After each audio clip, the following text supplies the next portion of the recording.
want to know God, and they won't come to church, and they won't change their lives to change. And some witch or warlock, they start laying hands on them, and they mix things up. And how can they know that it is right or wrong?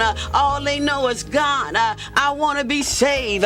And witches sliver up to them and lay hands on them because we allow them to. It's going to be a lot of preachers going to hell. It's going to be a lot of missionaries, evangelists going to hell. If you have not allowed Jesus Christ to change your life, it's going to be a lot of ministers going to hell because they don't have the power because of them.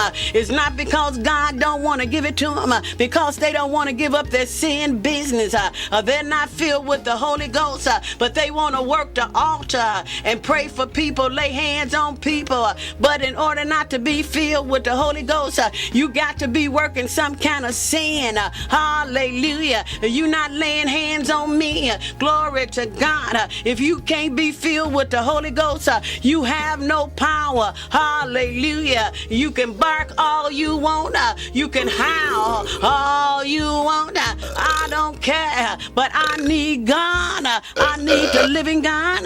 I need the great I am. I need the soon coming King. I need the God of my salvation. I need him. I need him. I need him. I need God. I can't do without him. Don't give me an imitation, nothing. I need God. I need him to teach me how to raise my grandchildren, my children. I need God to protect me when I go outdoors. Hallelujah. This world is so wicked. I need his protection. Oh, hallelujah. Glory to God. I need God. That's what I need. And I don't choose witches and warlocks, but I choose God. I choose to serve God. Glory to God. Hallelujah. Thank you, Jesus.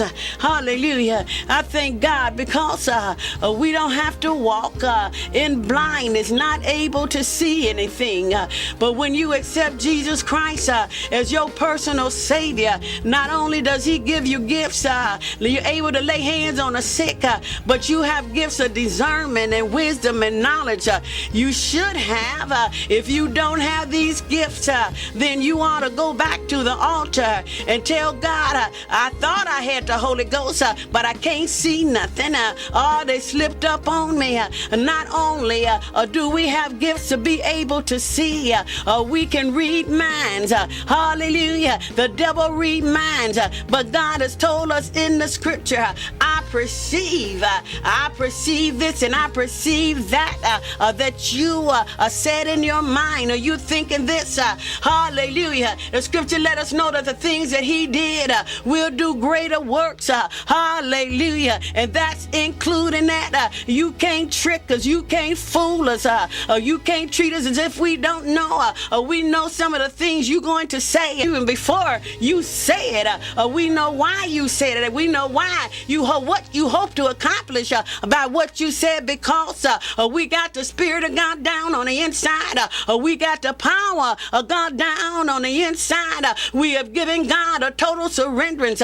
We've given him a yes. We've turned away our sins. Oh God, we've given up the world that we might serve you.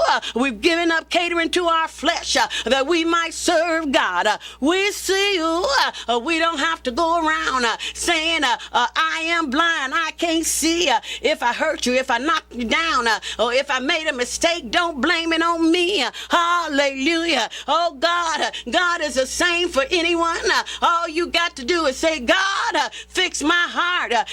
If your heart, pardon me, if your heart is not fixed, you need to ask God to fix my heart. If you jealous, you need to say, fix my heart. If you envious, fix my heart. If you don't want nobody to go nowhere, succeed in anything, fix my heart. If you full of hate, fix my heart. As a matter of fact, we going right there right now. If we're going to make it in these last days, hallelujah, we need a heart changer. God is a heart changer. Not only is he a heart changer, he'll give you a new heart. He'll give you a soft heart so that you can serve him.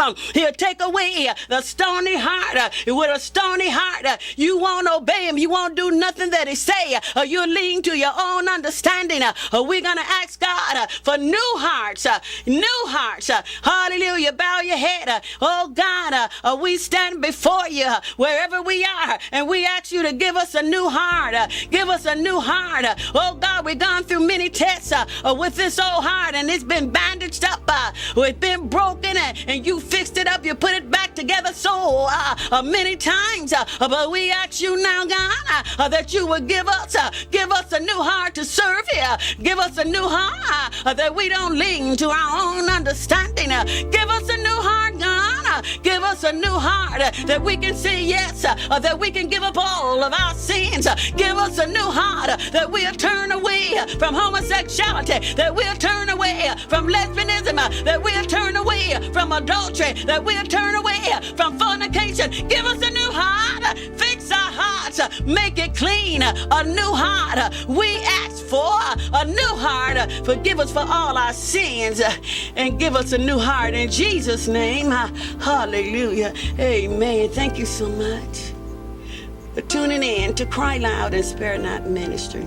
Again, I'm Evangelist Betty L. Cheers, end time evangelist. Amen. God bless you. Thank you so much.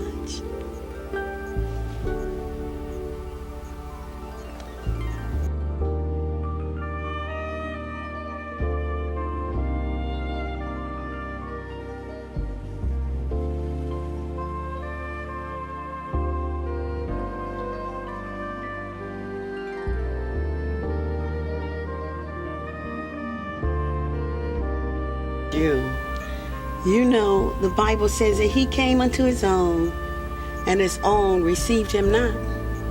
But as many as received him, to them gave he power to become the sons of God. You can really become a son of God and have power to be a son of God. He'll give you power to be able to make it in this present world. All we've got to do is repent of our sins and ask Jesus Christ to come in our hearts and live. He'll gladly come in and live. He'll lead and he'll guide and direct you. We need Jesus Christ to come in our hearts. Anybody can accept Christ. He'll come in anybody's heart. He has no respect of person. That's a wrong spirit. The Bible says that it's wrong and it's actually sin. But all we got to do is say, yes, Lord, give God a yes. It's not hard. He has not made it hard for us. He loves us so much. Those of you who has not heard, I love you, and so long if you ever heard it at all. Jesus Christ loves you. He loves you. Nobody can take his love away from you, even if you don't love him. He loves you. So you're out of excuses. You have no excuses. He loves you even now. He cares about you. He thinks about you every day. He looks at you with his eyes every day. There's some of you that nobody even looks at. When they see you coming, they're looking another direction, down at the ground or some far off. But God looks at you because he cares for you. He loves you. He's kind to you. He's a kind God. He won't let things happen that could have happened, that the devil would have done, tried to do. God cares for you. God bless you. Thank you for tuning in. I love you too. Many of you I run into, I love you too. God bless you. Children that watch me, I love them too. Amen. Thank you so much. God bless you.